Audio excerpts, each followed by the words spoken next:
Hello everyone, कैसे हैं सब लोग। Welcome back to Glamorise. हम लोग चैप्टर 4 फिनिश कर चुके थे और चैप्टर 5 आज शुरू करेंगे। चलिए शुरू करते हैं बिना कुछ अपना समय बर्बाद किए। Maya had a dream that she would perish. She could not know who told that. Gautam woke up and asked her what she was dreaming. It seemed to her that death was very real, very probable, and it was also very terrible. माया सोकर उठी है और उसे एक बहुत ही गंदा सपना आया है। उसे नहीं पता कि उसने सपने में उसे किसने बताया। गौतम उठता है और गौतम उससे पूछता है कि तुमने क्या ड्रीम देखा, क्या तुम ड्रीम देख रही थी। ड्रीम में वो डेथ के बारे में सोच रही है और उसे लगता है कि डेथ जो है वो बहुत ही रियल है, मतलब डेथ ही हकीकत है, डेथ ही सत्य है। ठीक है।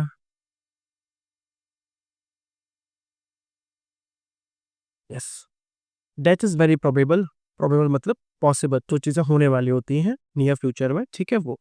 And it was very terrible, और बहुत ही गंदी है, बहुत ही भयानक है, बहुत ही पेनफुल है। ठीक है। Maya had high fever that night and Gautam wiped her face with cold water. Maya को इतना जो भयंकर नाइटमेयर आया था, जिसकी वजह से उसे फीवर हो गया, और गौतम ने उसका फेस जो है वो कोल्ड वाटर से वॉश किया, जिससे कि टेम्परेचर कंट्रोल किया जा सके। He suggested to her not sleeping as it was dangerous for her. Who knew which one was to perish? The desert was waiting. The reds, the lizards were there. There would have the flesh. The winds would carry the bones away. Maya feared the lizard. She was exasperating. अब देखिए हो क्या रहा है कि माया को dreams आ रहे हैं, ड्रीम्स में उसे डेजर्ट दिख रहा है। ठीक है।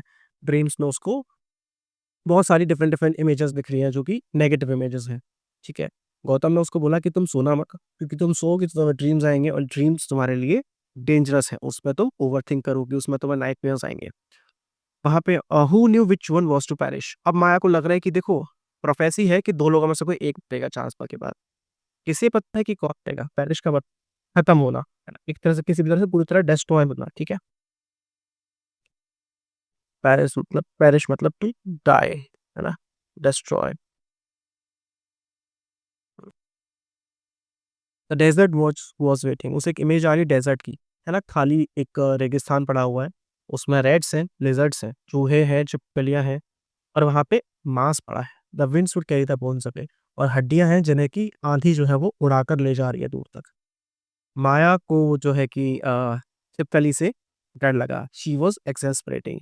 माया बहुत इरिटेटेड है, उस सपने से बहुत ही चिड़चिड़ी हो रखी है, भयंकर अनॉय हो रखी है। Gautam left for the office. Maya sat on a small bamboo chair as it is in her room. She recalled her brother Arjun, who was in America, by the stamp on an envelope. Though Arjun was at a far distance, she had her memories. He had been a good brother. Gautam अब office के लिए चला जाता है, और माया अपनी bamboo chair में बैठी हुई है। उसे अपने भाई अर्जुन की याद आती है। याद कैसे आती है, वहां पे एक लेटर आता है उसका, और लेटर के एनवलप पे अमेरिका का स्टैंप लगा हुआ है, यूएसए का स्टैंप लगा हुआ है। अर्जुन उससे बहुत दूर था, लेकिन उसकी मेमोरीज में था। ठीक है। He had been a good brother. वो एक अच्छा भाई था। After long interval he had return to Maya, addressing her dear Maya. In this first letter, there was nothing but denunciation of sweet, prosperous, and joyous life to which he had been born, and which he had turned his back on to sail into a carrying factory. देखो बात ऐसी थी कि माया का जो भाई था ना, उसे अपने घर की दौलत, शान और शौकत बिल्कुल पसंद नहीं थी। वो थोड़े जो बोलते हैं ना, वामपंथी ख्याल जो होते हैं, दक्षिणपंथी जो ख्याल होते हैं, उस तरह का व्यक्ति था। संघर्ष में और क्रांति में उसका भरोसा था। उसके दोस्त भी कुछ ऐसे तरह के थे, जो कि गरीब और निम्न वर्गीय परिवारों से आते थे, जो कि छोटे-मोटे या ऐसा होता है ना, काम करते हैं, जैसे कि साफ-सफाई का काम करते हैं, कुली हैं, इस तरह के व्यक्ति थे।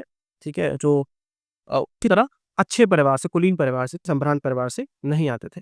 तो इस चीज़ से परेशान होके उसने क्या किया था, वो अपना घर छोड़ के चला गया था 20-22 साल की उम्र में ही, और वहाँ से वो लेटर लिखता है माया के लिए, और माया को क्या बोलता है, डियर माया, जिससे कि उसे क्या होता है, थोड़ा-सा अफेक्शन का फ़ील आता है, उसे एक प्यार का अनुभव माया को महसूस होता है। अपने लेटर में वो किसके बारे में लिखता है? डिनंसिएशन। डिनंसिएशन का मतलब होता है किसी भी चीज़ की बुराई करना, ठीक है? किसकी बुराई कर रहा है वो? अपनी sweet, prosperous and joyous life. वो जिस घर में पैदा हुआ था, जहाँ पे उसको सारे प्रिविलेजेस थे, पैसा था, नाम था, है ना?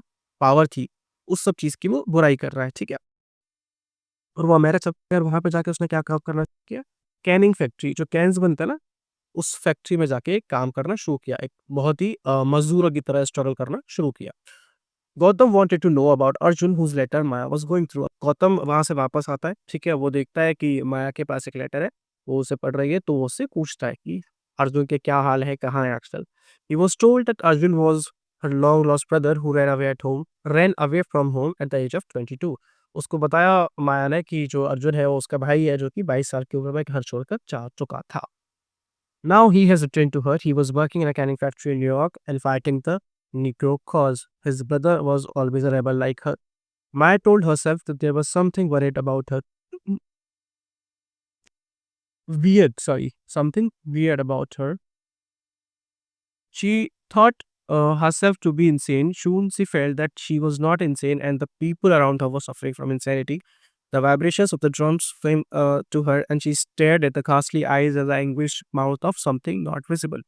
This was all because she had high temperature for a few days. Now fierce headache began. It appeared to her that Albina astrologer had soon touched her head. She became half-headed augur. तो देखो अब क्या हुआ है कि उसने माया को letter लिखा है अपने हेयर जिन ने, तो उसको बता रही है गौतम को कि वो न्यूयॉर्क में है और अभी कैनी फैक्ट्री में काम करता है. निग्रो कॉज के लिए लड़ रहा है. निग्रो कॉज क्या है? जो ब्लैक पीपल होते हैं उनके जो राइट्स के लेके चलती रहती है चीज़ें, नस्ल भेदी जो मुद्दे होते हैं उनके, उसको लेकर वो एक फाइट लड़ रहा है वहाँ पे, एक वो केस लड़ रहा है वहाँ पे. जो भी क्रांति या फिर जो भी प्रोटेस्ट है उस सब का, उस सब में पार्ट ले रहा है. उसको लगता है कि माया भी, अब देखो बहुत बड़ी आय रही है. His brother was always a rebel like her. Rebel क्या होता है? जो कन्वेंशंस के अगेंस्ट रहता है ना? जो भी हमारे रूढ़िवादी विचारधारा है, जो भी ऑर्थोडॉक्स हमारे सोच है उसके विरोध में होता है. तो अब कह क्या रही है माया? अब ये देखिए कितनी बड़ी आयरनी है. वो बोल रही है कि my brother has always been a rebel like. वो खुद परेशान है घर में, कुछ नहीं कर पा रही है. हर वक्त या तो रोती रहती है, लेकिन उसको कैसे प्रिटेंड करे, खुद खुद से ही कैसे झूठ बोल रही है कि मेरी स्पिरिट एक रिबेल की तरह, एक रिवॉल्यूशनरी की तरह, एक क्रांतिकारी की तरह स्पिरिट है और मेरे भाई ने ही मुझसे जो है कि चीज़ें सीखी है ना. माया told herself that there was something weird about her. अब वो खुद को ही बोल रही है कि मैं कुछ अजीब नहीं हूँ, है ना? ऐसे खुद बोल रही है. उसे लगा कि वो पागल है. पर उसे लगा कि नहीं, वो पागल नहीं है. उसके आस-पास के जो लोग हैं, वो पागल है, वो सारे लोग पागल हैं.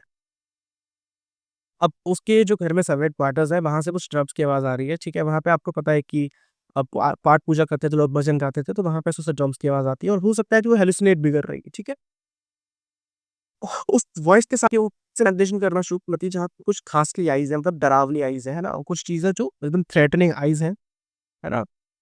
Anguished mouth of something that was not visible. और किसी का फेस है जो कि एकदम दुःख, दर्द से भरा हुआ है और वो तरफ विजिबल नहीं है, मतलब एक एक बहुत ही ऐसे शैडो टाइप में है, ठीक है? This was all because she had high temperature for few days. अब उसे लग रहा है कि वो बीमार है, इसलिए वो चीज़ें दिख रही हैं, कुछ दिनों से वो बीमार है. अब उसके सर में दर्द हो जाता है. उसे लगा कि शायद अल्बिनो एस्ट्रोलजर जो है, उसने उसको हेड को टच किया है और वो हाफ हेडेड ऑगर बन गई है. ऑगर क्या होता है? बेटा ऑगर एक लाइक फ़िक्शनल वो है, क्रिएचर है. फ़िक्शनल क्रिएचर मतलब जैसे हम कहानियों में पढ़ते हैं ना, तो ऑगर होता है एक ऐसा जायंट, बहुत बड़ा दानव जैसे हम बोल सकते हैं, जो कि इंसानों को खाता है, ह्यूमन फ्लेश को जो खाता है. जैसे बोलते हैं ना कि सरकटी आत्मा होती है. अभी एक मूवी भी आई थी, वो क्या था, स्त्री मूवी, सरकटे का आतंक, है ना? तो कुछ ऐसा था, I am not very sure of it. तो ऐसे ही ऑगर एक फिक्शनल कैरेक्टर है, एक डेविलिश कैरेक्टर है, जो कि बहुत जायंट होता है, बहुत बड़ा होता है साइज़ में और जो है कि ह्यूमन फ्लेश को खाता है. तो उसे लगता है कि जैसे ही अल्बिनो एस्ट्रोलॉजर ने उसका सर टच किया, वो खुद से एक ऑगर बन गई है, जिसका आधा सर कटा हुआ है, ठीक है? इस तरह के थॉट्स उसके ब्रेन में आ रहे. Then it slipped across her scalp and down to her neck. अब वो जो पेन है वो सर से यहाँ से स्काल्प में आ गया, पूरे खोपड़ी में आ गया और धीरे-धीरे करके उसके नेक तक आ गया, उसके गले तक वो दर्द जो है आ गया. Throbbing like a drum. और वो ड्रम की तरह वो पेन है वो अंदर बज रहा है ऐसे डम डम डम, ठीक है? थ्रॉब कर रहा है अंदर. The drums never ceased. वो ड्रम्स बंद नहीं हुए. In all her sank life, ये मिसप्रिंट है. In all her life she had not heard such a rhythm. और वो जो रिदम है वो पहली बार सुन रही है. उसने अपने पूरे जीवन में इतनी थ्रॉपिक, इतनी फास्ट, इतनी लाउड वो जो रिदम है ऐसी नहीं सुनी है. It sounded as though the drama was not about to begin but already over. वो ऐसा लग रहा था कि ड्रामा शुरू नहीं होने वाला है. जो ड्रम बज रहा है किसी ड्रामा में, वो शुरू नहीं होने वाला है, वो ऑलरेडी खत्म हो चुका है. She searched for the dancer but it was gone. और वो जो डांसर है, जो ड्रामा में आने वाली है, ड्रामा डांस करने वाली है, वो ऑलरेडी जा चुकी है. माया उसको ढूँढ रही है और वो ऑलरेडी जा चुकी है. ये सारी इमेजेस जो है माया के मेंटल स्टेटस को बता रही हैं, उसकी लॉन्गिंग को बता रही है कि जो भी चीज़ उसे चाहिए वो उसे मिल नहीं रही है. ना उसे प्यार मिल रहा है, ना उसे अफेक्शन मिल रहा है, ना किसी की कंपनी मिल रही है जहाँ वो किसी से बातें कर सके, वो अकेलेपन की शिकार है, वो ओवरथिंकिंग, एंग्ज़ायटी की शिकार है। ये सारी इमेजेस, सारे हैलुसिनेशंस इस चीज़ को डिपिक्ट कर रहे हैं। Again, she received a letter from Arjuna inviting her and Gautam to spend a long vacation there in York.